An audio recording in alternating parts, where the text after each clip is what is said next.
what I've got here is a bit of classic oak leaf carving. I'm calling it classic because this is the way you often see it, with 3 leaves and 3 acorns.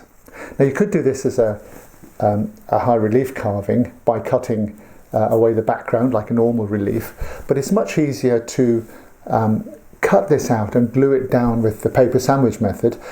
Saves you an awful lot of time and gives you the opportunity of putting a contrasting background to it.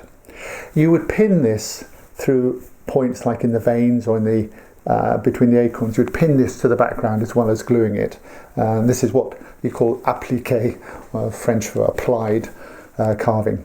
Anyway, you can see it's cut out at the back, nice and flat. And I'm going to start at the beginning with the drawing, take it all the way through to carve the oak leaves.